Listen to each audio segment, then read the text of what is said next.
Barak Shalom, everyone. It's Out the Box Kingdom. Talk with me, Out the Box Kingdom. I hope you all are having a wonderful yum.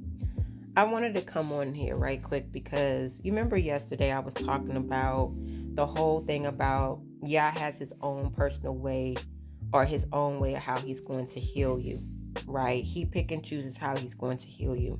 It's not always going to be herbs. It's not going to always be poultices. It's not going to always be through a physician. It's not going to always be through fasting, right? The fasting as in food or something like that, like we've been taught.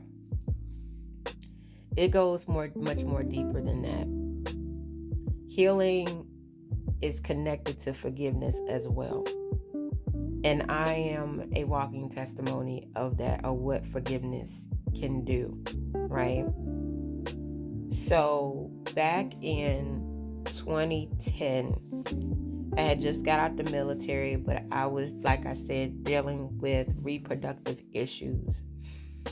When I went to the GYN, I was dealing with the HPV virus, which is like things that can turn into cancer cells. And I had I was diagnosed with endometriosis. So I'm going to this doctor and he said, well, I got to do laparoscopy surgery on you, which is them going inside your navel and getting a laser and burning off any type of knots and stuff like that, which we know now a lot of that stuff goes with curses, right? However, the interesting thing is I had cancer cells, but it never progressed into cancer. You know what I'm saying? I was dealing with high blood pressure, and we know spiritually high blood pressure is with anger, unforgiveness. So right around this time too, mind you, I wasn't completely walking with Yah yet, but I was in and out, 1 foot in, 1 foot out. So I was clubbing, but yet I was going to church on Sundays. But however, there was a quote unquote revival service, and this guy was giving his testimony. He had a teardrop in his eye about how the Most High delivered him. He was in the gang and all that stuff. And it just moved me, and I ended up, crying and stuff like that. The week after that, I ended up getting baptized in the wrong name. But that was, like I said, Yah's way of establishing my steps to get closer to him, right? That was a start, the start of it, the training wheels, right? You got to crawl first before you can walk and before you go through your transformation. So not too long after that, my mom was telling me that my stepdad had got hurt. Now, around this time, I was very bitter towards my stepdad. I didn't care. When I went into the service, I told her, I don't care what happens to him. And I'm going to give you a little backstory. My stepdad I had been knowing since I was 2 years old. Him and my mom dated till I was about 7 because he got caught cheating on her when she was sick. And when I say sick, my mom had gastric bypass surgery, and because of the sinus drainage, she would be puking up and I would see this, and she had got really small. She was dealing with anemia and everything.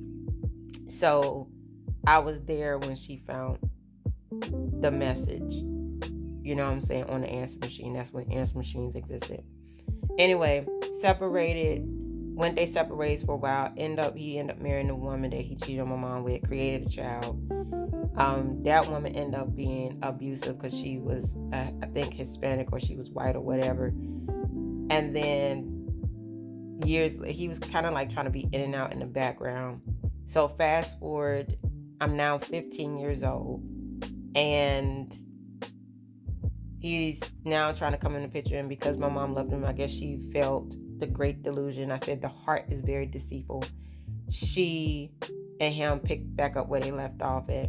Now, around this time, I didn't know, because I was living with my grandma, that the Most High was revealing to me the gift of discernment, because he would pick me up for spring break to spend time with me, but really I wasn't spending time with him. I'll be at his sister's house or something like that. I was always dropped off at somebody else's house.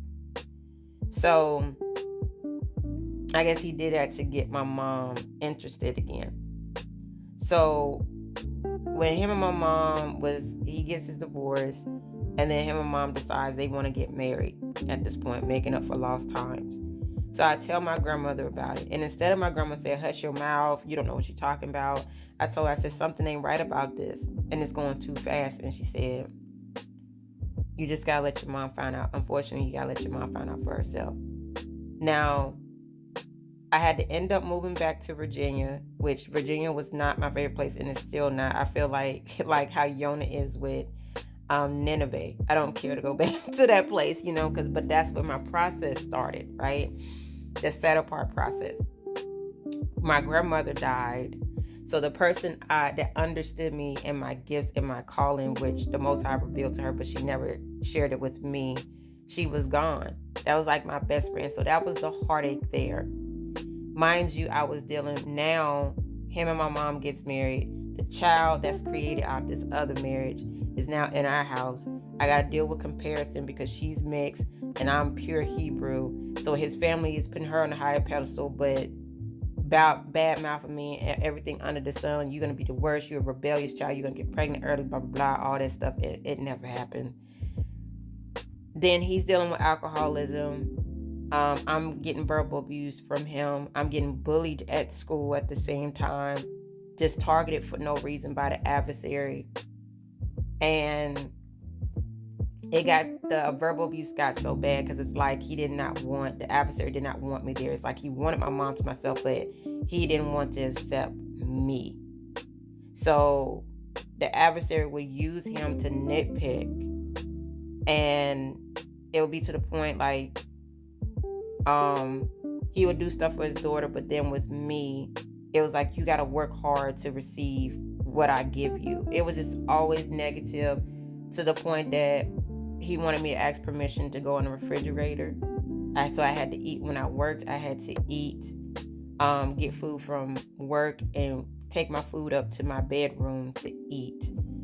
And then he'd rather for me to sleep on the floor than him building a bed up for me to sleep on. So I slept on the floor until my mom put the bed up. So it was a lot of tolerance for my mom wanting to love this man, which I could have got sent back home to live with my aunts, but she didn't want that because she's like, you need better education. So I go into the service to get her out of the situation because he started doing her the same way, verbally abused. And I just left. Now, when I'm in the service, they train your mindset to be emotionally numb. You're now a trained killer and all this other stuff. I never had a thought of killing him, but I told her anything, because that's your husband, anything happened to him, don't Red Cross me, don't call me, no nothing, because I'm not coming. I don't care.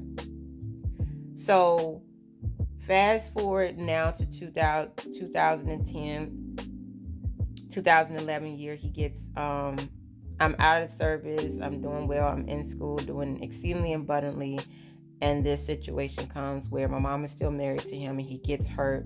He falls down a flight of stairs and he's in the hospital. Now, I was not going to go with her, but I heard the voice of Yah saying, you need to go. And when I went, whatever bitterness I had went out the window, because I was like, I don't want to watch this person suffer. He apologized for everything he did to me and my mother, and all I could tell him was, you just need to get better. But my stepdad didn't get better. Actually, he said he deserved where he was at.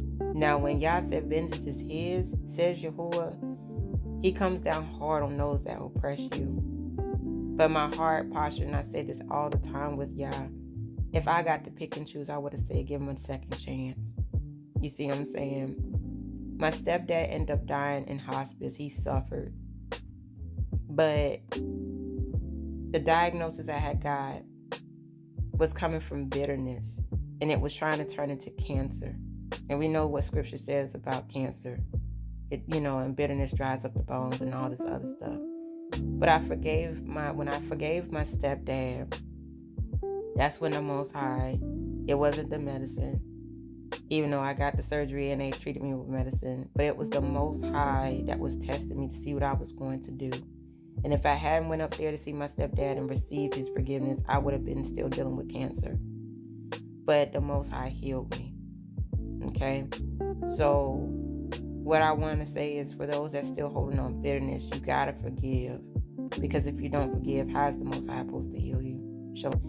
So part 2 of what I was saying in my last video about you gotta forgive for the Most High to heal you. You can't be saying you have Abba Yahuah and walk in bitterness.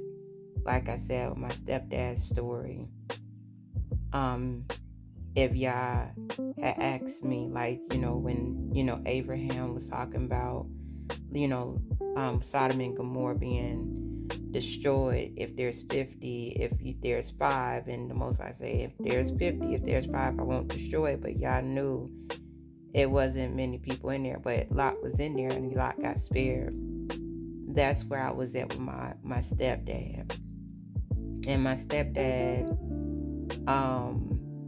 tried to get his life right, but it was those demons, you know what I'm saying? And on top of that, his family, his mother and father was involved with Freemasonry and Eastern Star, so he was fighting a serious spiritual battle. And the last time I saw him, he ended up, I'm not gonna say relapsing, but got sick again.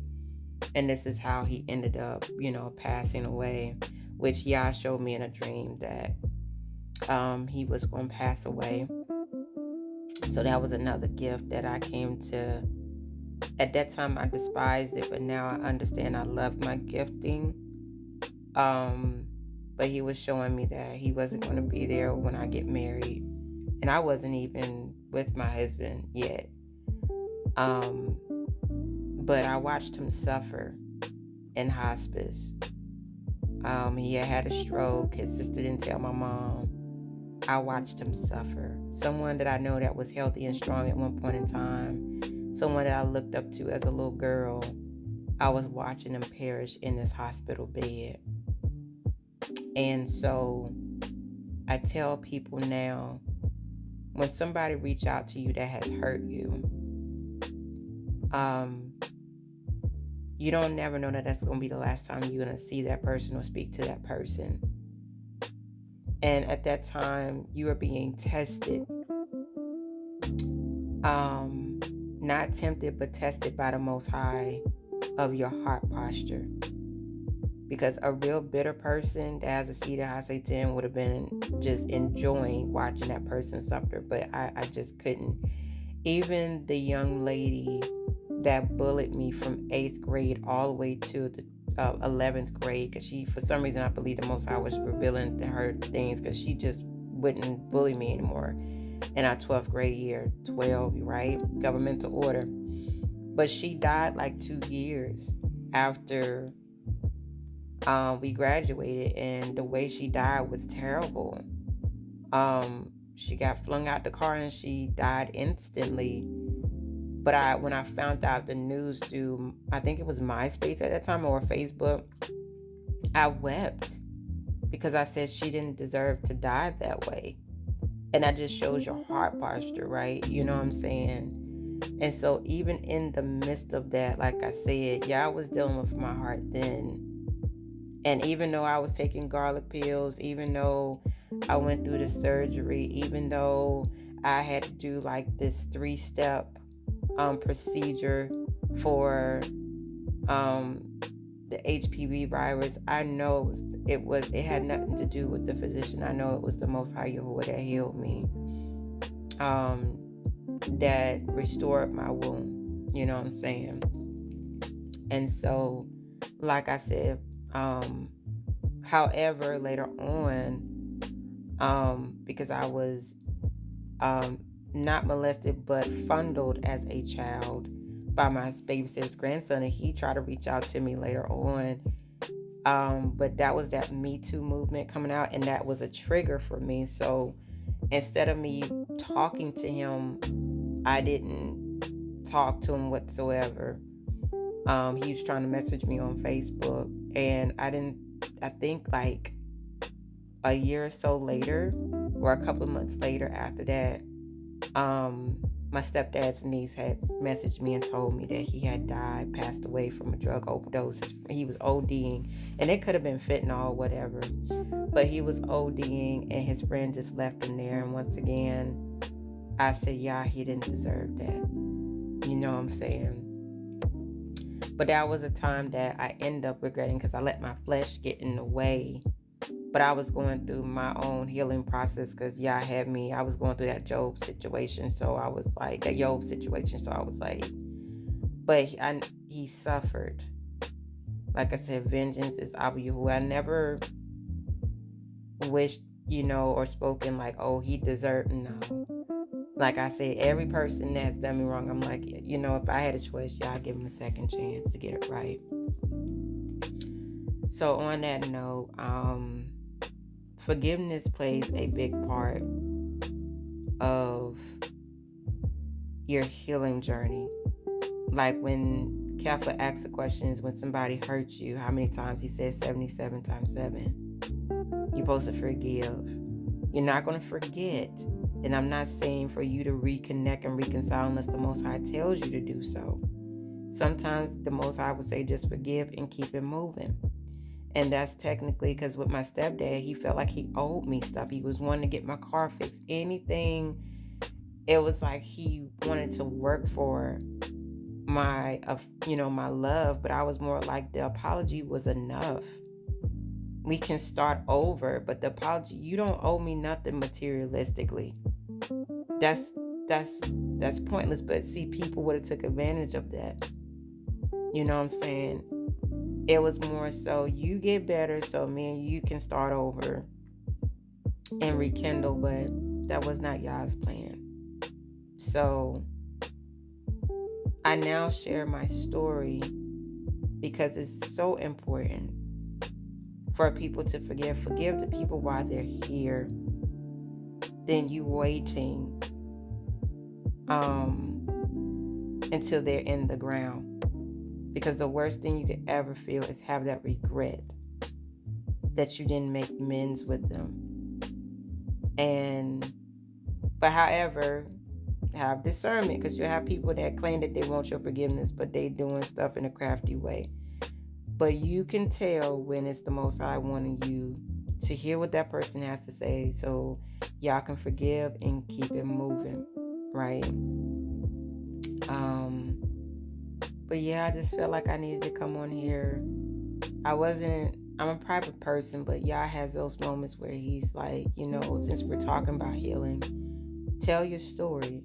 And I had to forgive my mom too. Because I'm like, for your happiness, I suffered in a sense, you know what I'm saying? And I think about those children that their mothers or their fathers chooses their flesh, them wanting to be loved so much over the well-being of their children. When your children, if that person leaves you, is the one that's in charge over you. And I had got to the point that even with my mom, I would get so upset with her. I was like, I'm going to put you, in a nursing home, but I had to repent for that, you know what I'm saying? But that was just that anger that I had, because it's like, no child should ever have to go through that. Never.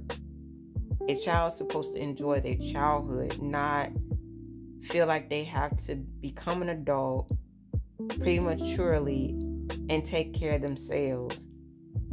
You know what I'm saying? And I praise Abba Yahuah for preserving my mind, because I could have easily became a drug addict or alcoholic, and some people do. You know what I'm saying? That's that childhood trauma. I could have been doing all kind of perverse things. But the Most High preserved me. He preserved my mind where I'm not on multiple mental health medications. It's all a spiritual battle, and the adversary, he works through people like that. But I can now share my testimony, because I'm like, the Most High can do the same for you. That's if you want to be healed, or do you want to be like that man on the mat that was there for 30 years waiting for people to help them heal, or have an encounter with Yahushua that is a life-changing experience, like even like what the woman at the well told her everything she did without judgment, and her life was restored. Miriam Magdalene had 7 demons, had an encounter with Yahushua, and she was healed and became a follower of the way of Yahushua. It's nothing impossible for the Most High and how He wants to heal you. But you have to be willing to let go of old things to become new.